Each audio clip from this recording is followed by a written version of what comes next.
Tonight's topic, and thank you for this very good turnout. It's obviously a very important topic, which is the perilous quest for a new relationship with Russia.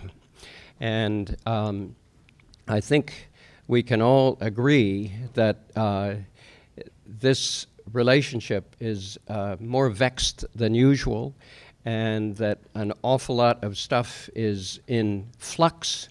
Some of it created by the president's odd behavior, and some of it by larger forces. And so we have 5 wonderful speakers who are going to be looking at various aspects of this. Each will talk up here for about 10 minutes, and then we'll have some back and forth among the speakers, and then your questions. Afterward, we'll have a wine reception in that room there, the Sunset Room, and you're all welcome to come to that and spend a little time with these speakers. So our first speaker, and I'll introduce them in order as they're coming up rather than all at once, is Bob Merry. And Bob is a very distinguished American historian, publisher, and journalist. And one of his specialties is presidential biographies. He's written a new one on McKinley and an earlier one on Polk. And there's an earlier book, 2005, called Sands of Empire, The Hazards of Global Ambition. And it's a cautionary tale about America's seeking to intervene ineffectively in other countries. Bob is now, he grew up in this area, has spent most of his professional life in Washington, D.C., recently completed a stint as the editor of the American Conservative magazine, and has been a writer for the Wall Street Journal and many other publications. He is now lives on Whidbey Island with his wife Sue, who grew up here, and it's wonderful to have them back in this community, and particularly to have Bob because he's a board member at Folio and very, very helpful to our adventures. So let's start with Mr. Merry.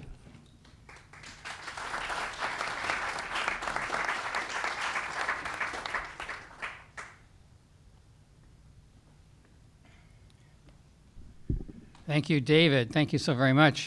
This is wonderful. What a wonderful crowd. I must say, I don't know how many of you are here with the sort of the pleasant reality of being able to escape even for just a brief period the question of whether Brett Kavanaugh was a virgin in high school. And I really appreciate being able not to be concentrating on that at the moment. Yeah, it is true what David said. I did leave Washington, D.C. After 40 years, and Mort and I became very good friends in Washington, D.C., and we were traveling companions and companions in a lot of other ways. I came here because I didn't want to die of Potomac fever, and so I got out of there so that wouldn't happen. Tonight I'd like to introduce you to a guy that you may be familiar with, but some of you maybe not, I don't know, Halford Mackinder. Halford Mackinder was generally viewed as the father of modern geopolitics. And if Alfred Thayer Mahan, our guy, was the genius of sea power, Mackinder, the Brit, was the genius of understanding how geography drove global and geopolitical events. And his general theme was the power of geography. And he used it as a kind of surveyor's transit level in which he peered into the future, writing in 1904, about the same time as Mahan, who was writing about naval sea power. What did he see? He saw the end of European expansionism, a 400-year period that most people thought was going to continue into the future. He realized, no, it wasn't. he saw that Europe was thus becoming a closed political system, but on a worldwide sphere, with the result that now European wars were going to be fought on a global scale. Thus, he essentially predicted World War I and World War II, or he predicted the circumstances of the globe that were going to drive those big global wars. And he also predicted the decline of Europe as the world's preeminent civilization. The result, he said, was that the pivot of global geopolitics was going to shift from Europe to the land of what you might think of as the greatest opportunity for projecting power outward in terms of land power, and also that represented the greatest threat to neighboring regions, and that's Eurasia. The spawning ground, which he made clear, for most of the threats through world history towards to Turkey, Syria, as well as the West, of course, Turkey, Syria, Iraq, Persia, India, and China, and from parts of Eurasia, Russia. And as he peered into that transit level in 1904, he saw the big winner here, looking ahead, trying to be clairvoyant in this struggle to dominate Eurasia as Russia. Thus did Mackinder also predict the Cold War. He didn't predict there was going to be a Cold War, but he predicted that there was going to be an epic clash between Russia and Europe. And with the Soviets in command of the Eurasian heartland, the West, ultimately, after World War II, the West and Turkey found themselves in an almost desperate struggle to curb any further Soviet expansion. The man who really understood this very, very early, what it all represented in geostrategic terms, was Henry Kissinger, not surprisingly, who wrote in 1957, "Limited war represents the only means for preventing the Soviet bloc at an acceptable cost." Keep in mind those words because we're going to come back to that. At an acceptable cost from overrunning the peripheral areas of Eurasia, which included Europe. Now, that's also what World War II was all about, wasn't it, really, in large measure? Because when Hitler invaded the Soviet Union, what was he interested in? He wanted that Eurasian heartland from which you could emanate power outward, from which he wanted to dominate Europe. He already conquered Europe, but that wasn't sufficient because you couldn't secure Europe without that Eurasian heartland. And from there, you could control the Middle East and Turkey and probably India. Afghanistan? No. He was too smart for that. He wasn't stupid like some subsequent leaders. So in terms of what Germany was attempting to accomplish, Britain and America aligned themselves with the Soviet Union in order to basically prevent what Hitler was trying to accomplish. And they succeeded. But the result was that they basically handed Eurasia, the Eurasian heartland, to Soviet Russia.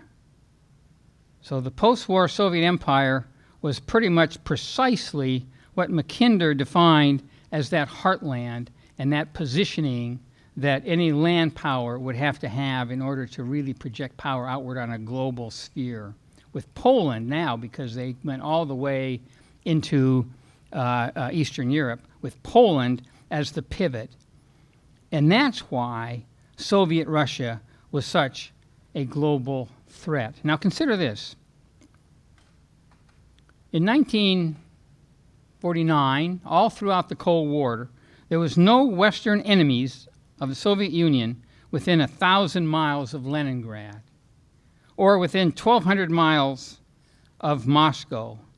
Moscow was protected behind 1,200 miles of controlled territory. Now that represented, number one, a tremendous security blanket in terms of the Soviet Russian heartland. but it also represented an ability to project power outward, especially into Europe. And on top of that, they exploited this situation by planting 1.3 million Soviet and client state troops on Europe's doorstep. The only thing that prevented the overrunning of the rest of Europe at that point in the late 40s was the U.S. nuclear monopoly. But ultimately, through patience and containment policy by George Kennan, I'm going to bring him up in a moment again for a very significant reason that Mort will appreciate particularly. We won. We won the Cold War, and we busted up the Soviets' complete dominance of the Eurasian heartland, while we also busted up the Soviet Union and returned Russia to its natural cultural moorings from which it had been wrenched. So gone were those 1.3 million troops. Gone was Russia's threat to Europe. Leningrad, now St. Petersburg, of course, is just 100 miles from the nearest NATO troops. 900 miles of a transformation in the political, geopolitical, geostrategic, military balance of power. Land is crucial in Europe. Land is crucial in the Eurasian heartland, and they lost 900 miles of it. Moscow is 200 miles from the nearest NATO troops. So we gained, the West, 1,000 miles of controlled turf. Plus, Russia had other problems that emerged out of that experiment with communism, which was an utter failure. The Russian population was in crisis. Russia had a one-dimensional economy, and it had the legacy of the 1990s. I'm not going to go into great detail, but the legacy of the 1990s, we bear a significant responsibility for what the Russians suffered during that period. Do you know, most people don't, our Great Depression was pretty bad. We had a 25% decline in GDP. They had a 40% decline in GDP in the 1990s. They were starving in the streets. And if you read the transcripts of the diplomatic conversations between Bill Clinton and Boris Yeltsin at that time, and you see how Clinton was almost gloating. Yeltsin didn't understand this because he was desperate for Clinton's approval, but he was gloating at this terrible situation that Russia was in. So now you have a situation, even now, looking at 2017 numbers, the Russian GDP is 1,578 billion in 2017. The EU is 17,278 billion. So Russia is less than 10% of the EU. U.S. 19,390 billion. So you put the EU and the U.S. together, Russia represents just over 4% of GDP. The result, what I'm saying here, is that Russia can't radiate power from its heartland position at an acceptable cost, to use Kissinger's phrase. They don't have the forces. They don't have the economic power. They don't have the land control to do that. So who can? Who could conceivably, if you're looking at this in geostrategic terms, and if you assume that the United States, which I believe, ought not to want to have anybody control that Eurasian heartland, where's the enemy? The potential enemy, the downstream enemy, which I think is going to be a very real enemy, is China. And that is precisely what China intends to do. This Belt and Road Initiative that we're all reading about now, that's what it's all about. And it's brilliantly conceived. Who can stop them? Maybe nobody. We're not positioned to do it because we're not in that sphere. But Russia could make it hard for him. And because Russia has the great legacy of geography, its position in that strategic, according to Mackinder, and according to me now, because I read Mackinder, because of its geographic position, which is just something that it just inherited by accident, if you will. So where's the U.S. in all this? What should be the grand strategy? Seems to me we've done everything since the end of the Cold War possible to drive Russia into the arms of China. Disaster in geostrategic terms, a total disaster. Because if China can align itself with Russia, the two of them together can grab that geostrategic sphere. And once they were natural, almost inevitable enemies. If you look at the map, you can see why. They should be today, but they're not. Why? They're not because of U.S. policy towards Russia since the end of the Cold War, in my view. One of the greatest diplomatic follies in U.S. history. NATO expansion, I mentioned George Kennan. George Kennan said from the very beginning, this is going to be a disaster if we push NATO right up to the edge of the Russian border. Because in geostrategic terms, Russia cannot allow that. Well, it couldn't do much about it in the 1990s, and it couldn't do much about it afterwards. But when we decided that we were going to go into their sphere of influence, which was Georgia and Ukraine, and we were going to yank that territory, those nations, but that territory, which is what it's all about, out of their sphere of influence, that was more than they could handle. And they warned us about it. Our ambassador to Moscow, William Burns, wrote cables to Washington saying what they were saying. It's neuralgic. It's a neuralgic issue, he said. The austerity economics of the IMF, which helped bring their economy down in the 1990s. The intrusiveness in the Balkans. The dismemberment of Serbia, which had been traditionally a Russian client state. And attempting to wrench areas that were part of the Russian sphere of influence, particularly Georgia and Ukraine. So I have to say, I agree with John Mearsheimer, the academic, who just had another book about realism in foreign policy and liberalism in foreign policy and nationalism in foreign policy. And he'd already written a seminal book on realism, and now he's put these two other isms together, and I really recommend it.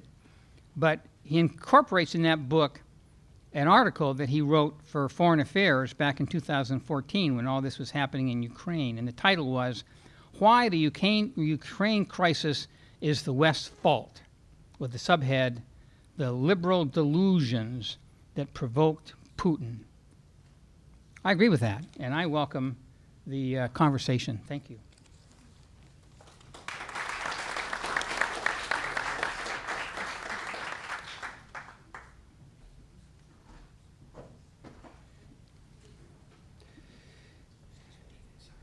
Oh, yeah.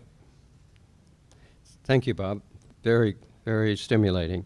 What's the title of the Mearsheimer book? Do you recall? The Great Delusion. The Great Delusion. Yeah. Okay. Our next speaker is Scott Radnitz, who comes to us from the University of Washington, where he is an associate professor at the Jackson School of International Studies, the director of the Ellison Center for Russian, East European, and Central Asian Studies, named in honor of Herb Ellison, one of the great thinkers about that area. And also a sociologist and teaches in the sociology department. His book is entitled Weapons of the Wealthy, which is a study of elite-led protest in Central Asia. He's going to be talking tonight primarily about Russia, but he's also an expert on the satellite countries around Russia. So welcome, Scott.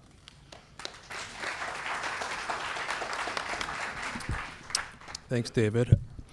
So one of the questions that David posed was, what's the nature of the U.S. Russia relationship? Can the two countries get along? And if you're a realist, like John Mearsheimer or Robert, the answer should be yes. It should be possible to find common interests despite differing ideologies or different value systems. But the problem is that it's hard to make that theory happen in practice. And the way I approach this is by asking two questions. First, what kind of country meddles in democratic elections and poisons former spies? And second, related, what does Russia want? So to answer the first question, it would be, well, Russia is an aggrieved power. And to answer the second question, what does Russia want? Well, Russia wants to be recognized as a global player and superpower. And its means to achieve that end, or maybe the second best thing, is it seeks to push back against U.S. and, in general, Western dominance in the world.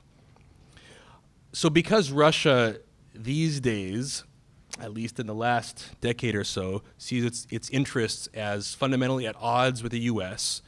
and views world issues in mostly zero-sum terms, that is, what's good for America is bad for Russia, and what's bad for America is good for Russia, it really is hard to come to terms and find issues in which there's room for cooperation. It doesn't mean there's none, but it means it's very limited. This didn't start because of Trump, and it didn't start because of Obama. It actually goes back to the end of the Cold War for some of the reasons that Robert alluded to. I'm going to go into a little bit more depth now. I don't do geopolitics, so we're going to be in a much more narrow band here in looking at trying to understand Russia's behavior. So basically there are two broad narratives about how things turned out so badly after the Cold War. One version has it that it's all Russia's fault. Many Russian officials, including Putin himself, were never reconciled to the collapse of the Soviet Union and the loss of all that territory from the former Russian Empire. Under Yeltsin, the KGB was never disbanded. It hung around and then came back with a vengeance when Putin came to power and started flexing its muscles. It came to power, restored its former glory, undermined democracy at home, meddled in its neighbors' politics, invaded some of these countries when they tried to join the West, poisoned disloyal people, spread fake news, and got Trump elected. Under this argument, and this is just one version of what happened, Russia is simply a bad actor. Some say it was Putin in particular. Others say it was the Russian people who wanted a dictator to rule them after the tumultuous 90s, and confrontation with the West happened as a result. Either way, there was nothing the US could do to stop it. An alternative narrative about the end of the Cold War and what happened after is that the US believed that it had won the Cold War, triumphalism. The West never took into account Russia's legitimate interests and pursued policies that Russia vehemently objected to name a few of Russia's many grievances: putting a missile defense system into Eastern Europe, enlarging NATO, including the Baltic states, and supporting democratic movements, and either financially or morally supporting democratic revolutions in the near abroad, in former Soviet republics. So by this logic, it wasn't about Russia per se, it was about American and Western actions toward Russia. And under any Russian president, it didn't have to be Putin, relations would still be dismal because Russia was simply responding to the West's failure to take Russia's interests into account.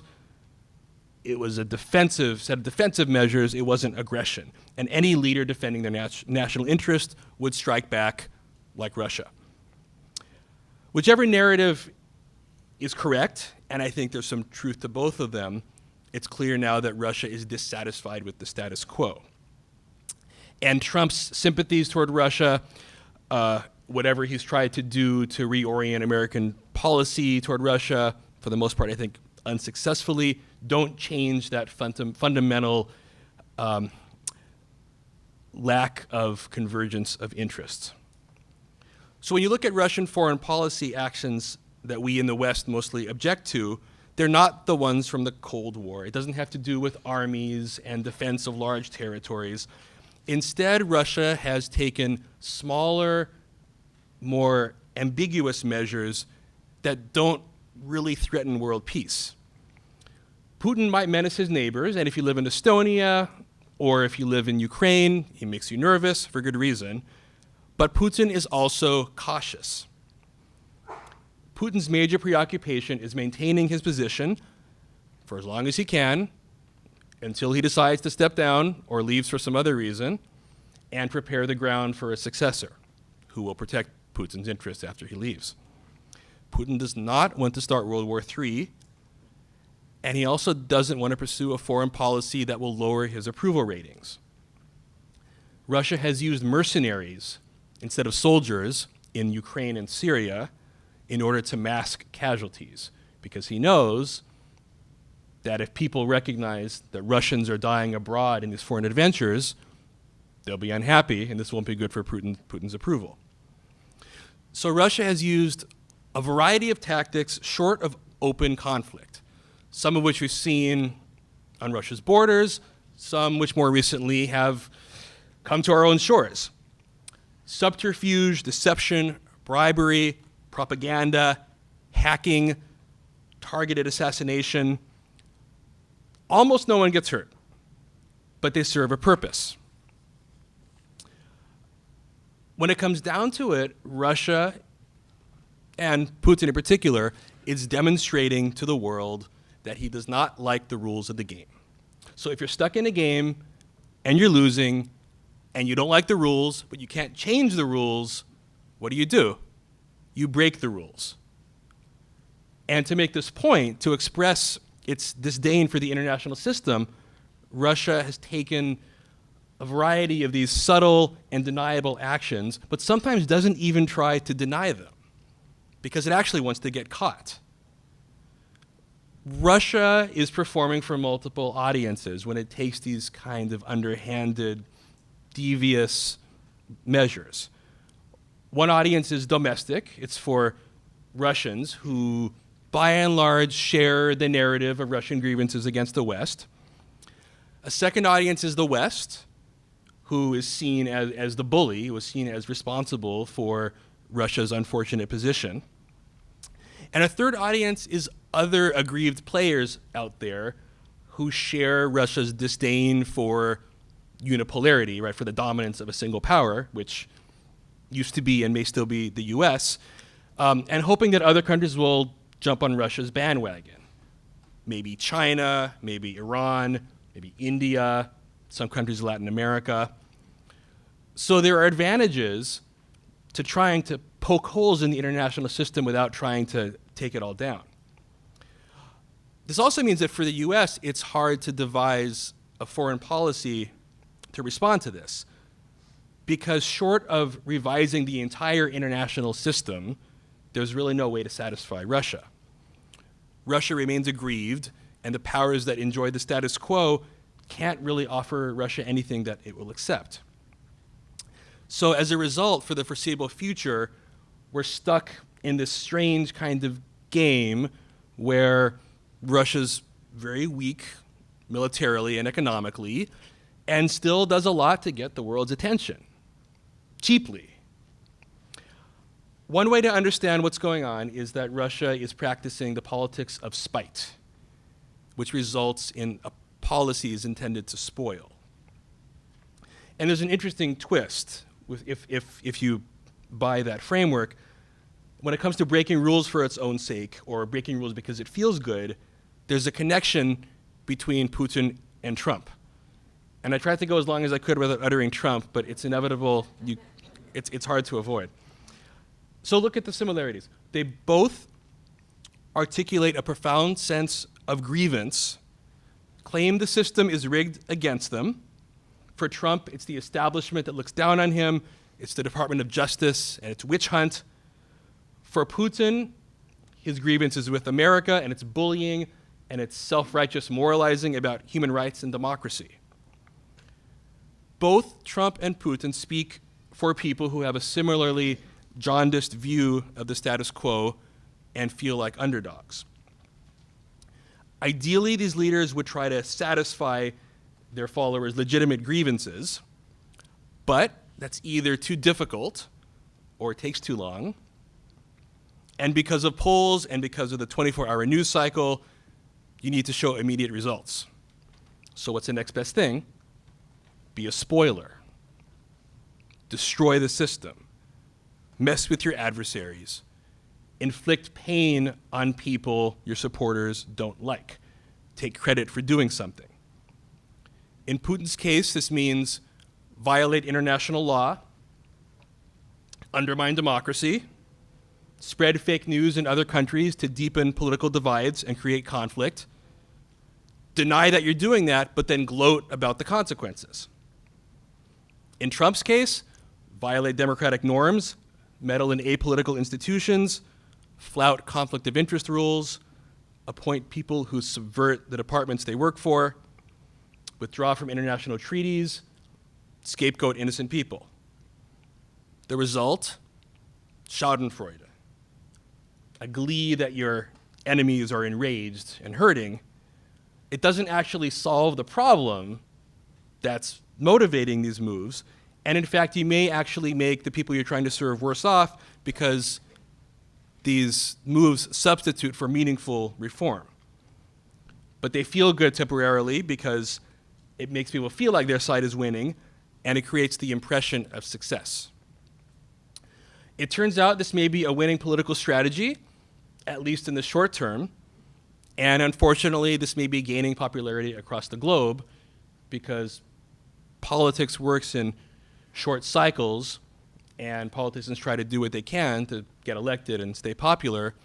In the long run, though, it probably won't lead to anything good. I wish I could say something more optimistic, but that's where I stand. Thanks.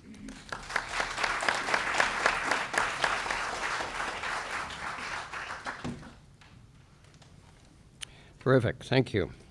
Our next speaker is Mort Kondracke, and Mort is a distinguished national political writer and historian.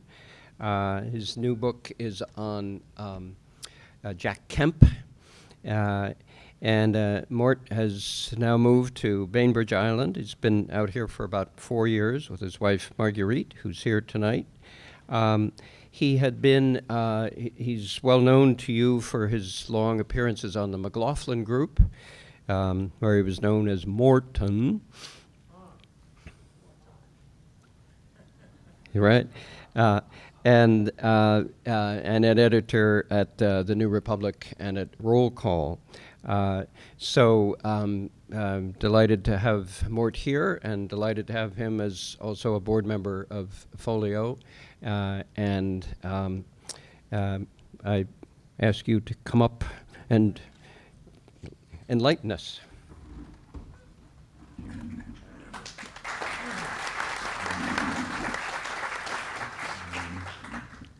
So thank you all for being here. It's wonderful to have such a large crowd at Folio, and I hope that even though David didn't say it directly, that those of you who are not members of Folio will sign up and join us.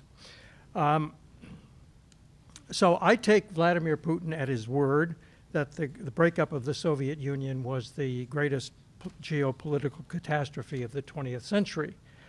Leaving aside the fact that World War II was the greatest geopolitical catastrophe of the 20th century, 80 million dead, I would remind you of what the Soviet Union that he admires was.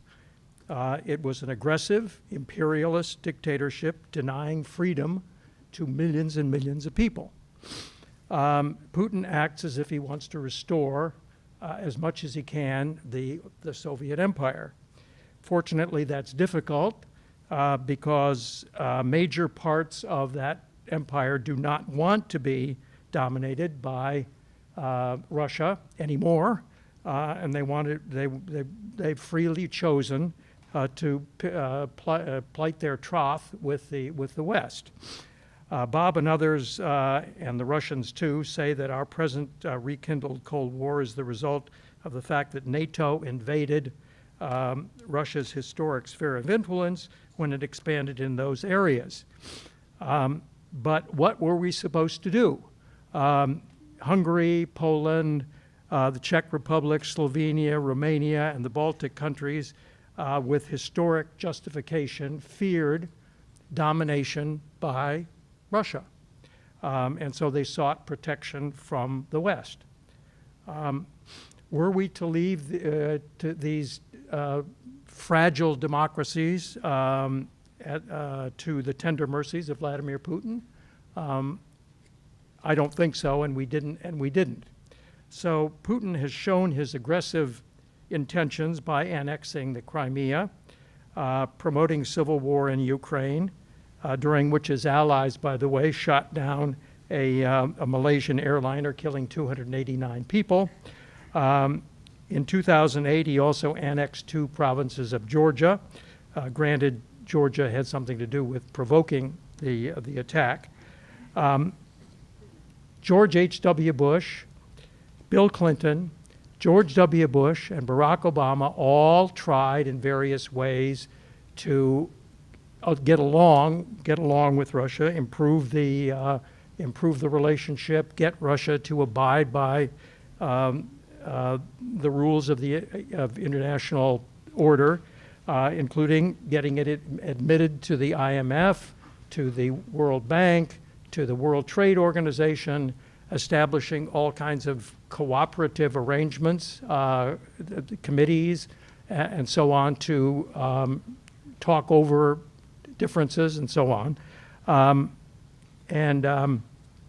They did this in spite of the fact that most of those organizations required a respect for the rule of law, which is utterly absent in Russia.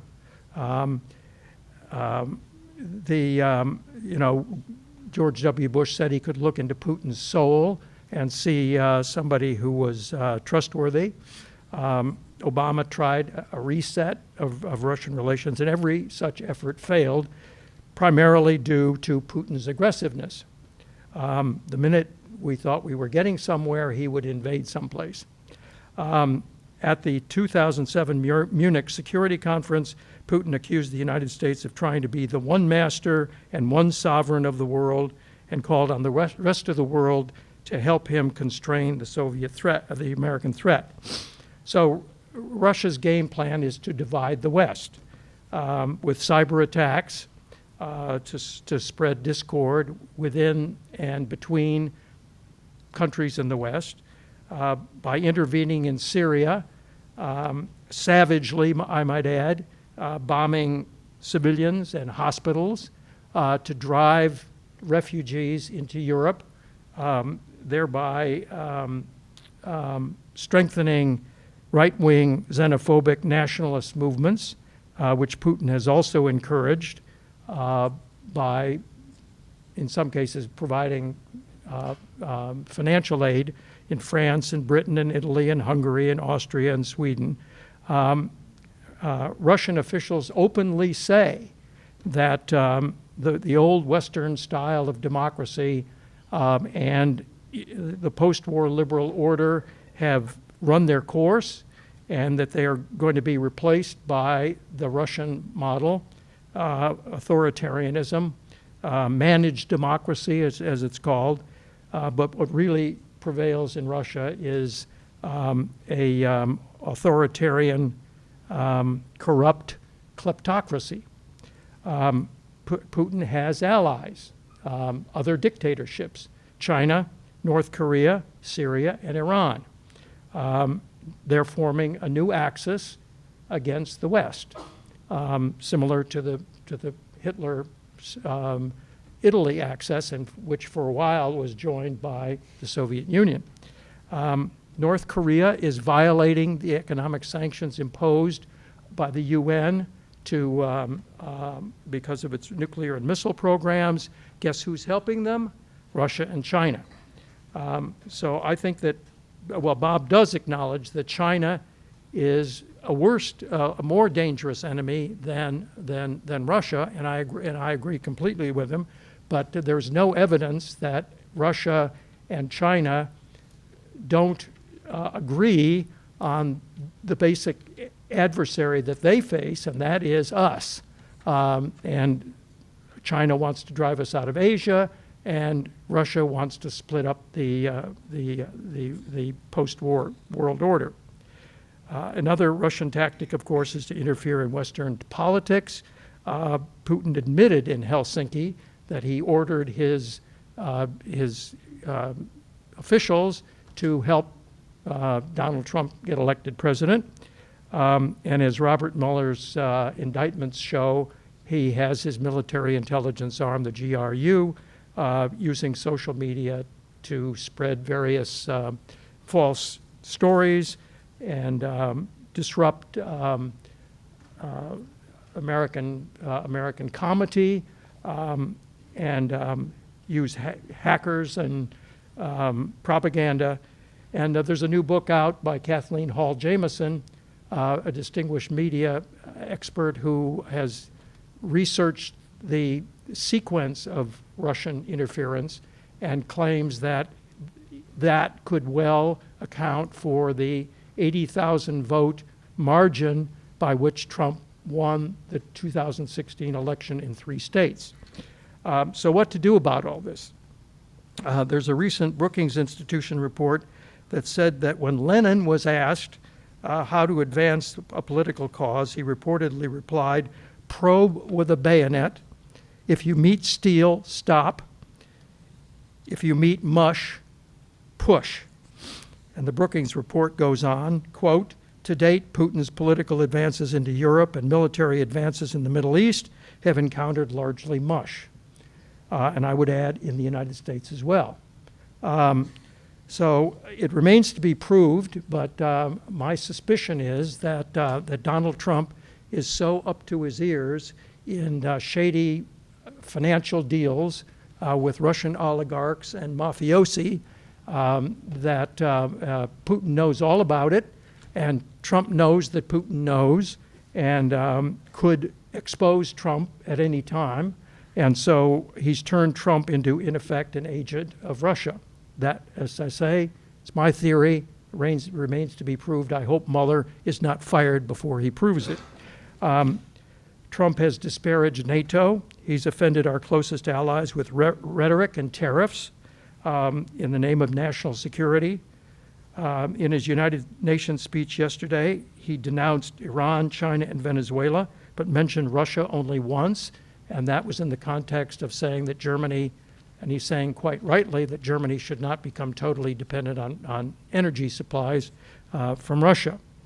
By the way, I agree with the parts of Trump's policy that are directed toward China.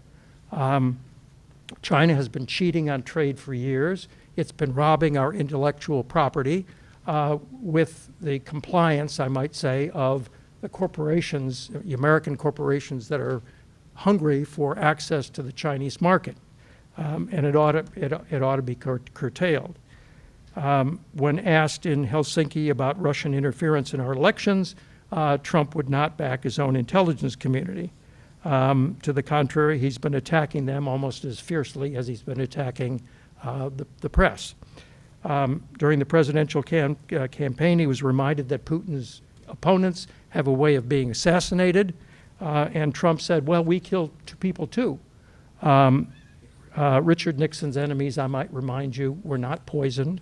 They were not shot in the street. They might have been had their taxes audited and their phones wiretapped, but they were not killed. But back to the issue of what we should do and what we shouldn't do.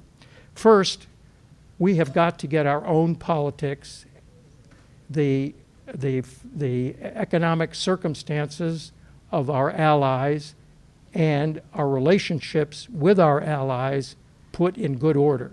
They are not in good order at the moment.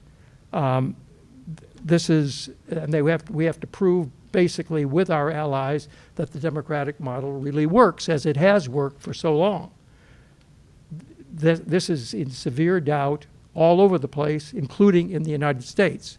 And this is going to be a very difficult task, and I won't get into what my theory is about how we should do it, but it's no easy task, and I frankly fear the worst, given the polarization of American politics.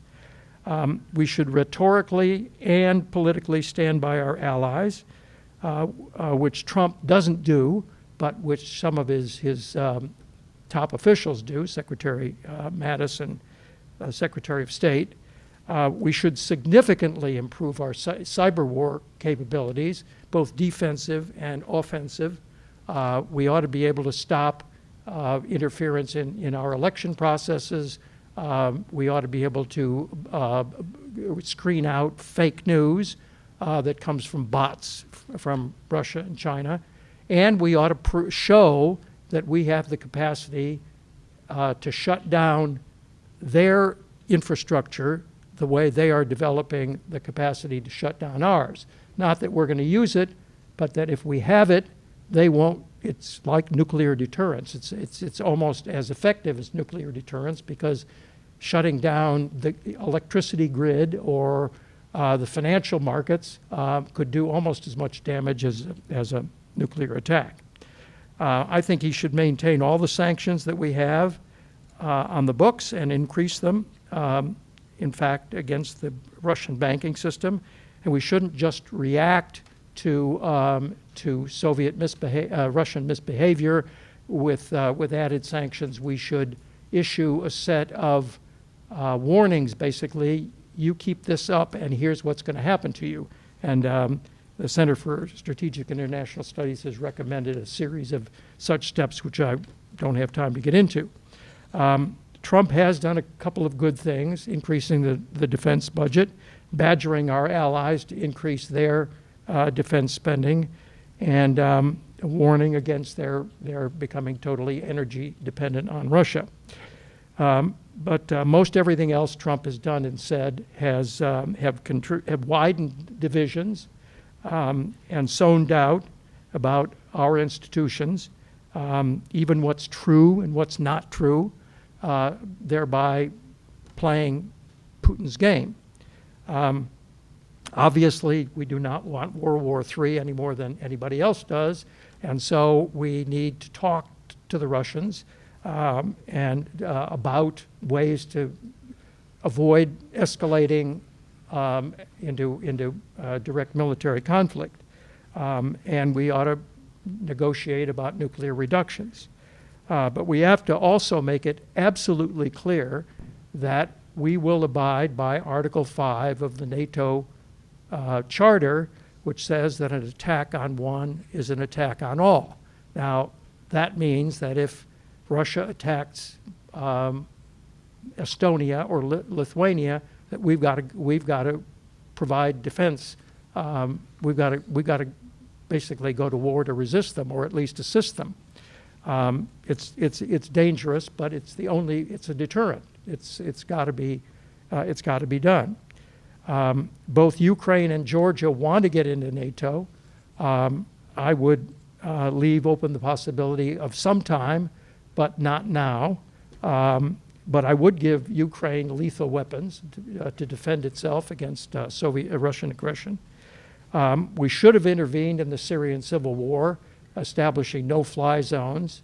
It's too late now. Assad is going to win.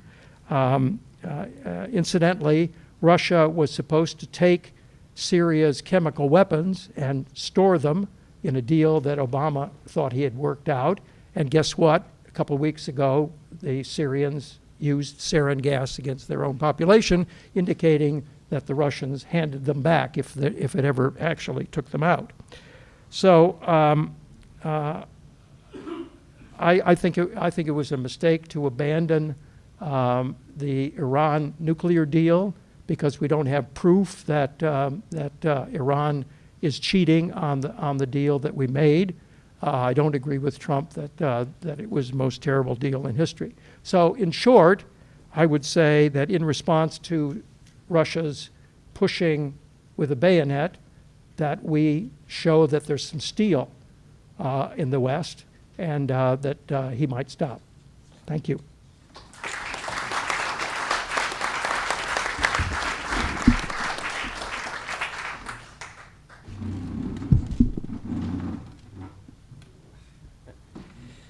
Thank you, Mort. Very good, very interesting. So our next speaker is Laura Eglitzen, and so we now go back to the university orbit. Laura has been the executive director of the Henry Jackson Foundation since 1995. She's the Jackson, Henry Jackson, Senator Jackson, and the Jackson Foundation, very devoted to the cause of human rights in the Russian sphere, and particularly the Jackson-Vanik Amendment of seeing that Jews in Russia could be allowed out. Laura is also very helpful in this community in advising people on philanthropy, and I'm pleased to see that her mother, Lynn, is here tonight, and so please welcome Laura Eglitzen.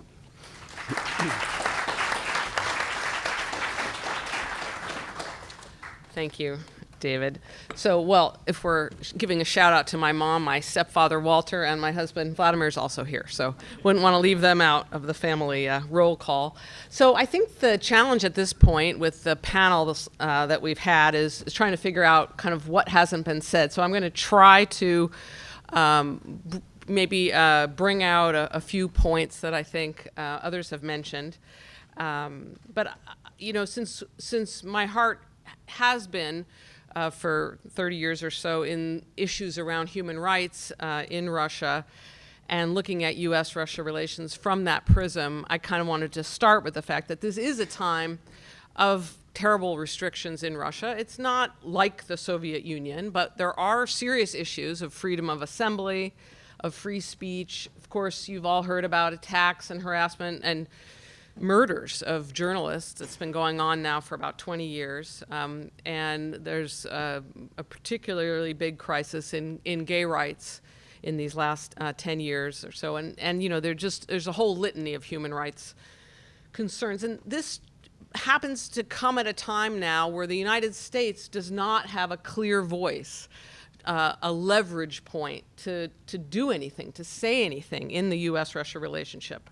And I think we're going to be feeling that even more today because of the loss of John McCain, who, ironically enough, for perhaps those of us on the more liberal side of the political spectrum, became one of the most important voices for human rights in these last decades. And I tend to think of him a little bit in that mode of Senator Jackson, who, you know, was a clarion voice across the political spectrum on issues from human rights. And I think that we all know from reading the paper, and we don't need to go into it, that many Republicans are now following Trump's lead on Russia and beginning to kind of buy the idea that Russia is not a threat. I think a lot of the things we've heard tonight have been conflicting, but I would say that the Putin playbook is extraordinarily sophisticated, extraordinarily targeted, and has been unbelievably successful, certainly in undermining the fundamental multilateral and international institutions that we've come to rely on. This is an old Soviet playbook, and Putin has been following it to the letter, and in a very sophisticated, targeted way, trying to divide NATO, attacking our allies, trying to split the European Union and Europe from the United States, attacking other international institutions like the UN. Fundamentally, trying to undermine the rule of law. Now, if this sounds familiar, it's because President Trump is using a similar playbook. So the combination, which we all know about, of Trump also undermining some of those institutions is really playing right into Putin's hands. And I think that it has really been a triumph for Putin. And I think we saw the culmination, well, probably not the culmination, but we saw a very high point of this triumph when Trump and Putin stood together in Helsinki, a moment that John McCain called one of the most disgraceful in our history, and I fully agree with him. So it is a very difficult moment for those of us who care about human rights to see the U.S. leverage point get to be at such a low moment. Now, if we do some of the speakers tonight have looked back at history. If we look back at our own history, when did we come to have an influence on what was happening in the Soviet Union? It actually does go back to Senator Jackson and the Jackson-Vanik amendment that David mentioned. That was the first time that a piece of U.S. legislation linked what was happening in another country, in this case in the former Soviet Union and in the other satellite states, the non-market economies of the Soviet bloc, linked the right to freely immigrate to our giving most favored nation trade status. That linkage of economic benefits with human rights happened for the first time with that amendment. This was at a time when Nixon was president and Mr. Realpolitik and some would say war criminal Henry Kissinger was Secretary of State. And they were not happy about this. They were doing a moment of détente, and they were trying to bring us closer with the Soviet Union. But Jackson and a whole grassroots movement of the Soviet Jewry movement really pushed this amendment, which passed in 1974. Interestingly enough, because of the strength of that movement, which passed with well over 2/3 of the Senate, I should know the number, but I can't quite remember, but it was a huge majority of senators, bipartisan legislation, and it was signed in 1974. That amendment actually stayed on our books until 2012. When did we repeal that amendment? We repealed it when we put new sanctions on Russia.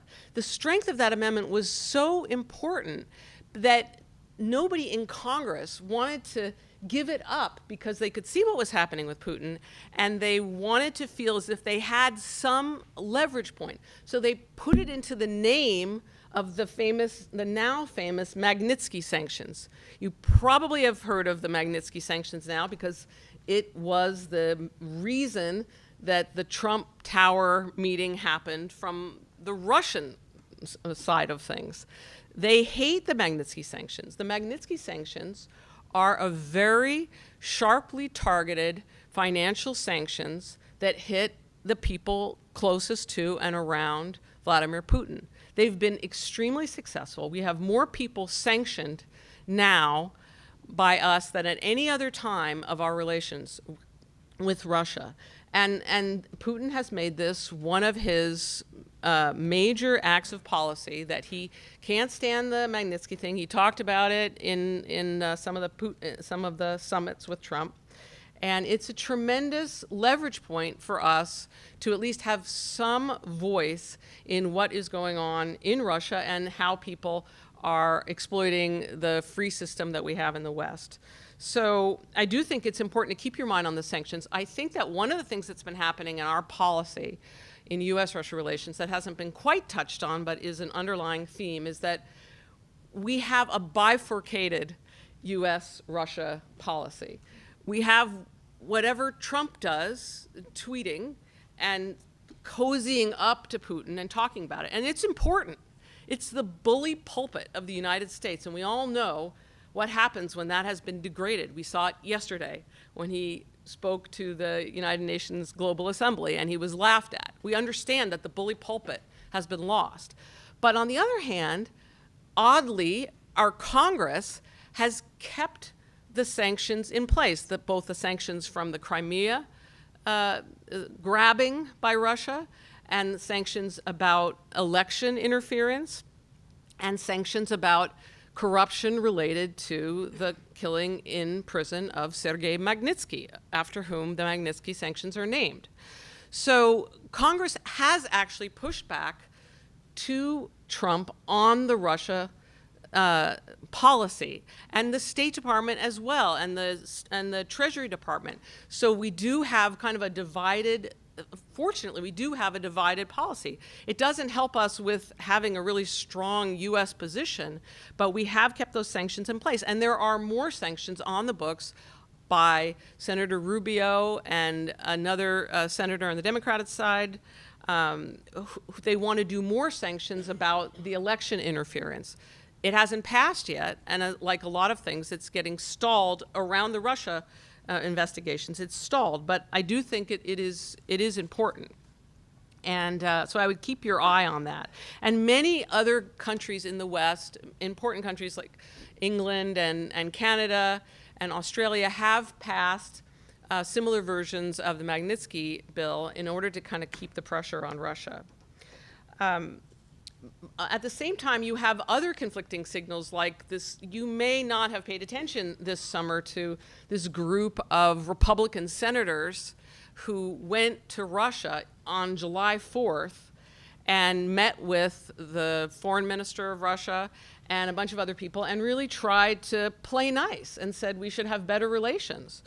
At the exact same moment in Washington, D.C., the Senate Intelligence Committee released its report confirming the U.S. intelligence that Russia interfered with our election. At the same moment, you have these American Republican senators, and this is very rare when a so-called CODEL goes abroad, that it's only one political party, and this is not the way things used to work.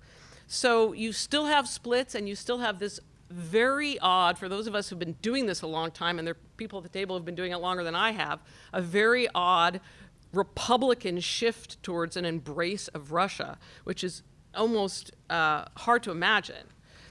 I wanted to just leave with a small ray of hope, since Scott didn't rise to that challenge, and I agree with everything that Mort said about everything that is happening in terms of U.S.-Russia relations and Putin.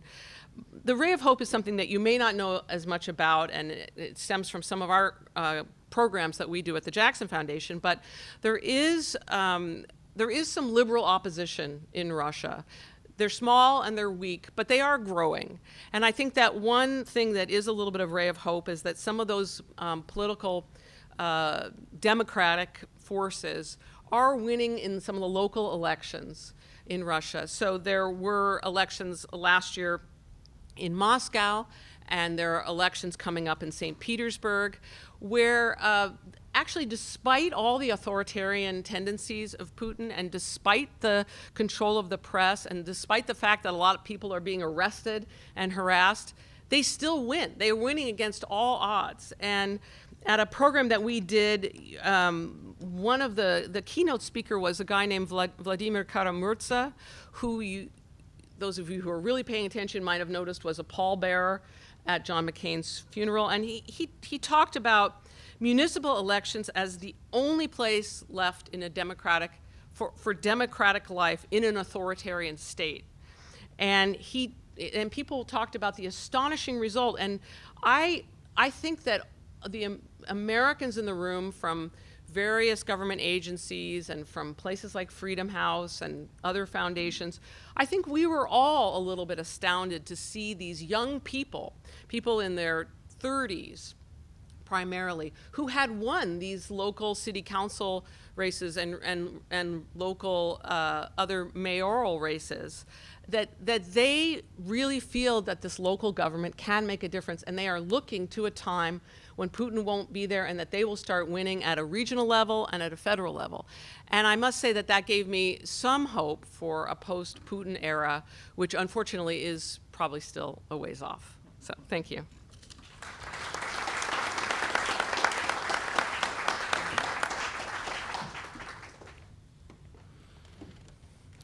I was reminded, listening to Laura, about the role of Seattle citizens in reaching out to Russia, the Goodwill Games and the Goodwill Arts Festival, that citizen diplomacy. It may be interesting to think whether there are some things which can be done in Seattle to help apply the pressure and to support liberal forces in Russia. Yeah. Our last speaker is Bill Buzenberg, and Bill is a very distinguished journalist and news executive. He was at National Public Radio for a number of years, rose to the position of Vice President for News, and then spent a period of time at the Center for Public Integrity, which is well known for breaking the story of the why am I forgetting the name of the papers? The Panama Papers, yeah, of tracking the hiding of money by the Russian oligarchs, and a period of time at Minnesota Public Radio and American Public Radio. Bill has recently moved to Bainbridge Island. It seems like everybody comes out here and goes to Bainbridge Island and falls in love with the Pike Place Market. It continues to be quite active in one project which is headed up by Mother Jones, which has been exploring the connections of Putin and the oligarchs and Trump. And so please welcome Bill Busenberg. Delighted to have him in our community.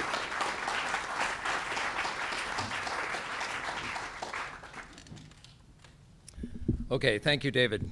I'm glad to be here. I really liked what I heard from all the other panelists, and I will echo some of that necessarily. But I am going to talk about Trump and go back a little bit of history. I started 11 months before our election hearing Trump talk about how much he admired Putin, how strong he was, how he wanted warmer relations. And like a lot of you, I'm sure, we all sort of said, hey, what's this about? And he's never wavered in that, of course, never really criticized Putin, never, and Helsinki said that he believes him over U.S. intelligence agencies. Anyway, with the Glazer Foundation, we started a little website, Putin Trump, and we started collecting all of the policy statements and what was going on. It kind of grew, and then the election happened, and we decided we had to keep it going, so we moved over to Mother Jones, and now Mother Jones has a Russia connection project. So, Russian interference. This has been the most extensive election interference in our history ever by Russia. If you looked at the lovely plot to subvert an election in the New York Times, they did a whole section on it. 3 big areas: hacking and leaking and using WikiLeaks. WikiLeaks was timed precisely to hurt Clinton the most and help Trump the most when that came out. Massive social media fraud. There were, the Facebook alone reached 124 million Americans with their material. There's also Twitter, there's also Instagram. There were only 137 million voters. So you kind of think maybe that had an influence. Conspiracy, collusion. There were 80 contacts now that we know about between Russians and Trump associates before the election. There may have been more, but that's what we know. And the timing of these are so suspicious in so many ways. What did they know? You know, Russia, if you're listening, well, that day that Trump said that, they were in fact hacking into the Democratic National Committee.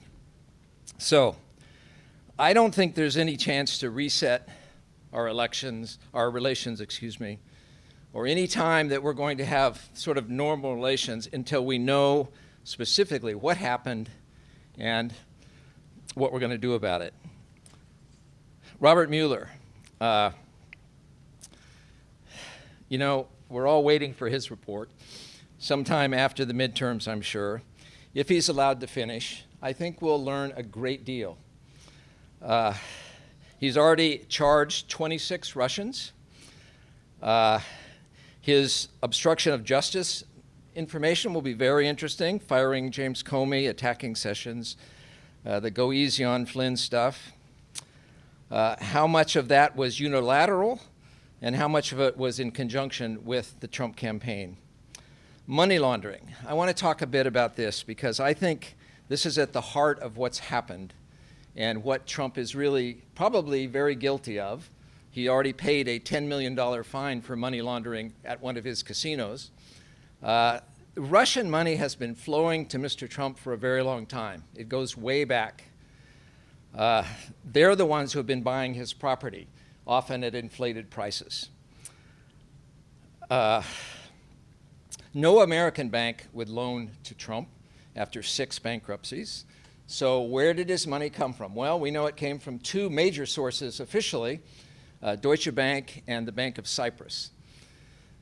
Deutsche Bank and the Bank of Cyprus are well-known oligarch banks. That's where their money goes. And I was just remembering it was the Bank of Cyprus, in Cyprus, a really good journalist who worked for the consortium of investigative journalists who was killed not too long ago. Her car was blown up. She had been reporting on the banking situation in Cyprus. So his sons have said Russian money's been pouring in. I mean, they've admitted that. There's lots of money coming in. I think we will wait for Mr. Mueller's report, but there's got to be something there, I believe. I want to restate what Mort said about this new book. It's called Cyber War. Kathleen Hall Jamieson is an absolutely no-nonsense, excellent analyst of elections. She is very serious. She's at Pennsylvania, the University of Penn. She's the Annenberg Public Policy Center director. She wrote, unlike the New York Times section or other things you're reading that say, well, we just don't know what happened, she made a conclusion based on a year-and-a-half work. Russian trolls and hackers helped elect a U.S. president. Russian electronic interference really did swing our election. She says very clearly, Russian actions persuaded people either to vote a certain way or not to vote at all. And it was from that that the outcome was changed. And she says if you just look at Jill Stein and the votes that she had, and she was promoted very heavily by the Russians, that would have changed the 80,000 votes in the 3 states that changed the election alone, let alone the support for Bernie Sanders, telling them they shouldn't vote, all of the stuff they did against Hillary. And none of this, I'm not even talking about promoting Trump, but just what they did in the electorate. So I share her conclusion, and I think it's an excellent book, and I'm really happy that she spent the time digging into it. So I want to talk about some of what you've heard about, why would Putin go and do this and get at one thing? Well, he could. It was pretty cheap. The technology allowed it. It got even with the U.S. for the humiliation, as we've heard, about the breakup of the Soviet Union. He hated the protests, the street protests that broke out during his next to last sham election, believed that Hillary had promoted those as Secretary of State. It was embarrassing to him. And then he was embarrassed by the Panama Papers when they came out. And we know this specifically. The Panama Papers were 11 million documents leaked from a Panamanian law firm, Mossack Fonseca. It included 200,000 secret offshore accounts. One of those accounts was $2 billion offshore, owned by a Russian cellist who was a really good friend of Vladimir Putin's. And as we reported in The Guardian, that's Putin's money. And when you do a big investigative story, you always go to the person you're writing about before you publish and say, well, what about this $2 billion? We did that. The Kremlin immediately started a huge attack about how the International Consortium of Investigative Journalists, we're a private entity, was really an American government official thing, that they had done this to get Putin. And his whole response was about how the government had done this. I mean, I know it wasn't the government, but he had a very, very strong reaction to that, not wanting people to know that he, like all his oligarchs, all his buddies, they all have big money outside. Okay, we know he doesn't like sanctions. We know that he thought with Trump he maybe could lift sanctions and get better relations. He knows that we led the effort on sanctions about his annexation of Crimea and the war in eastern Ukraine, et cetera. And even the doping scandal, he associates that with the United States, that we are the ones who pushed that and made it happen. So here's from the Trump side. We don't know a lot until Mueller reports, but I personally don't think this is about compromat and some sex tape that Trump has. There may well be a tape, but I think we all know that he's never embarrassed by anything he's done. So, my real sense, it is about the money laundering. That's what is going to find. The millions and millions of dollars There were periods when the Trump organization was buying Scottish golf courses for hundreds of millions, spending that money. Banks weren't loaning him money. Deutsche Bank had already loaned him $300 million. Where was that coming from? I think, and I hope Mr. Mueller will find out. But his cash flow has been very, very suspicious for quite a while, and we'll see. So I want to close with 10 little things that have happened that Trump, I call these 10 freebies that Trump has really given Putin. Has just, you know, Putin didn't give anything in return for this that we know of. But, you know, it's really shows the battle that we're in here in this country. Okay, climate denial and dumping out of the Paris Accord helps oil exporters, keeps oil prices up. Putin would have loved that. And you say the same thing about our gasoline mileage in cars and other things. He junked the Iran nuclear deal. Again, shows the U.S. is not to be trusted in any other kind of agreement, perhaps. Stoking trade chaos, the tariffs, withdrawing from TPP, NAFTA, you know, making really scary noises about the World Trade Organization with all the tariffs. Again, we're alienating key trading partners and allies. This is the rule-based system that we built is really being attacked. War on the free press, again, echoes Putin entirely. Enemy of the people, fake news, so much so that you don't really know what's true or not. This is exactly the same thing. His love for autocrats, not just Putin, but we know North Korea, Turkey, Hungary, etc., and critical of our best allies, Canada, Trudeau, Merkel, Germany, the people that, you know, we have leaned on and are part of the alliance of the West. Targeting our friends, the idea that NATO is obsolete, that came out way before the campaign, and he had to be coaxed into saying that we believe in the Article 5 in the NATO Charter. That NATO is the one thing that has stood up to Russia. It may be on the borders, it may be wrong, but we still need NATO. And I don't think we should let it go. Shrugging off the aggression in Crimea.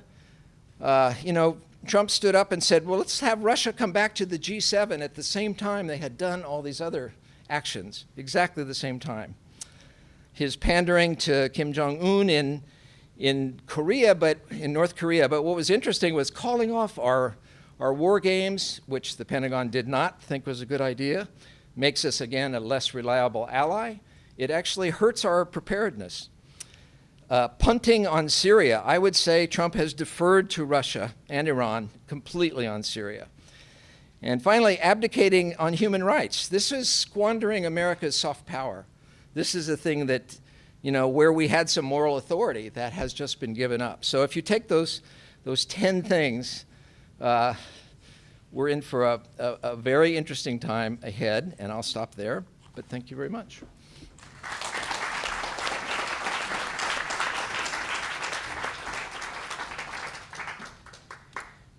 So thank you, speakers, for staying within your time frame, almost. And I think rather than have an interplay now, in about the 15 minutes that we've got left here, I'll turn it over for questions from you, and that will provoke some interplay. My question is, my understanding was that the people of the Crimea were ethnic Russians primarily. Do we have a sense that if there were a plebiscite there, was there any question how they would vote? And my sense is if they would vote for their ethnic ties, Russia, why is it any of our business to even have an opinion about it? There was a plebiscite. Anyone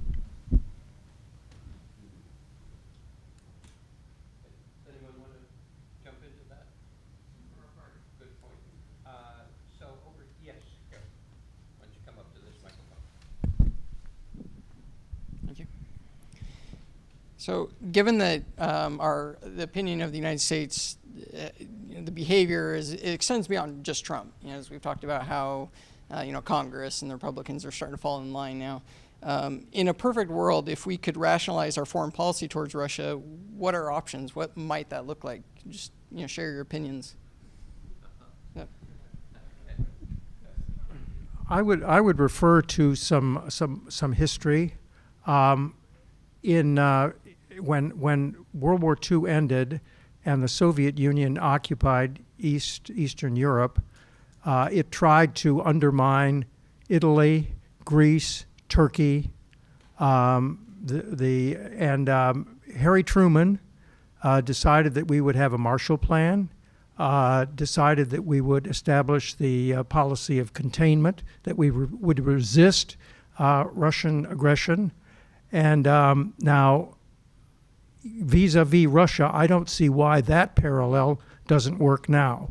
That we try to contain, try to discourage, try to deter Russian aggression.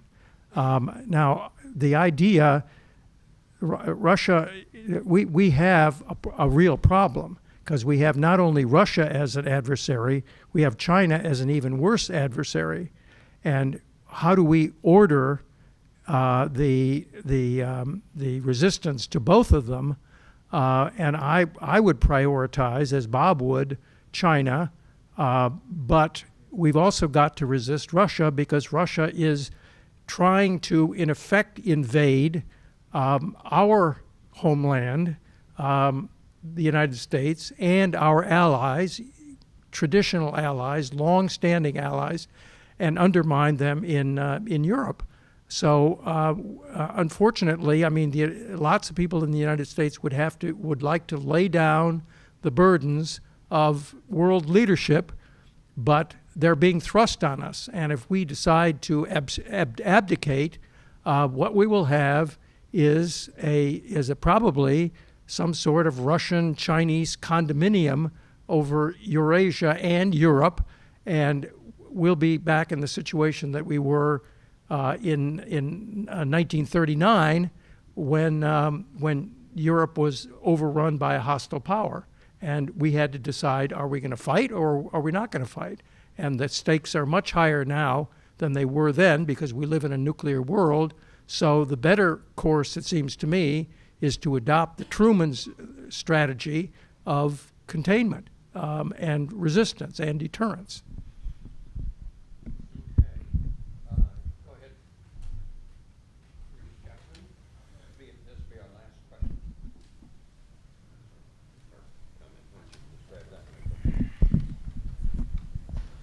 I'd like to go back to a crucial moment in let's say 89, when the world changed radically with the demise of the Soviet Union, of the Berlin Wall and so forth.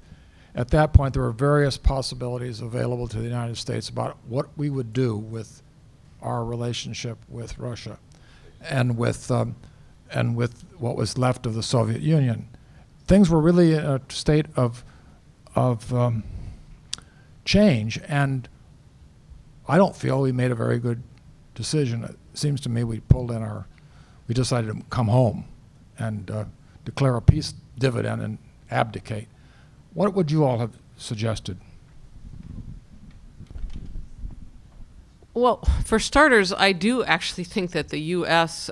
Made an effort through a lot of its agencies, including places like the National Endowment for Democracy and the United States Agency for International Development, and tons of Western foundations, both in this country and in Europe, that poured hundreds of millions of dollars into the development of democracy in Russia. In fact, I know this very well because our foundation poured its own limited resources down that road, and I remember many board members saying, how is this going? It seems to be going in the wrong direction. But I think that there was an effort made among many different forces for the development of democracy. It's not something that one can always control, and I think it was an important cause, and a lot of people did liken it to the Marshall Plan. It wasn't as extensive. But I think in the end, Russia's future is up to the Russians. And so we don't control what they do, but we can have a unified voice for democracy and encouraging them to have a freer society, which they certainly do not right now. But I don't think it's the U.S.'s fault that Russia went down a certain path, I think I would put that pretty squarely at the doorstep of Mr. Putin.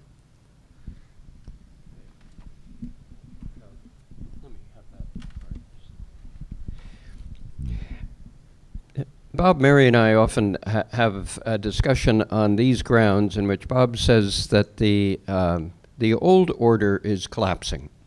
I've had the feeling tonight that there's a lot of nostalgia here, is to go back to standing up to Russia and reviving the strategies of containment that won the Cold War. And I would caution about that is that I don't think the public is there.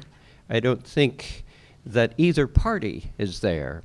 And I try to differentiate the criticism of Trump, who's really changing this sense of how we should deal with Russia for whatever reasons, but maybe understanding that the old order is gone and is not going to come back. And the criticism of him is, on the Democratic side, is in order to score points and in order to show how bad Trump is. It's not all that hard to do. And as opposed to thinking that the Democrats want to go back to a policy like that. Obama didn't. All of the presidents who have been elected since probably Bush or even Clinton, who ran on, let's get out of these foreign wars and let's go back to domestic policies. That's the winning formula for all of our presidents. And you've got people on the other side like Gore and probably Hillary Clinton who are Cold Warriors. And I think that you just have to recognize that the old sense of how to deal with Russia is not a political non-starter. Even though it's easy to be nostalgic about that, or it's easy to score points against Trump. And what is needed is, I think, is a new approach rather than a revived approach. Bob is onto something like that in the way in which he sees that. Another person to mention about this is Henry Kissinger's suggestion, which is that we should ally with Russia in order to stand up against China. That China is the problem, Russia is a weak country, but if, as Bob was saying, if China and Russia do combine, then we are really going to be in a bad situation. Well, that's a breakthrough way of thinking about it. I have no idea whether that makes sense, although you don't want to argue with Henry Kissinger too much. Certainly, I'm in no position to do that. But what I think is needed is a fresh approach that seems realistic and appeals to the voting public more than remembering the glory days of the Marshall Plan and all of that. That's my 2 cents. I thank our panel very much. I thank you all for coming.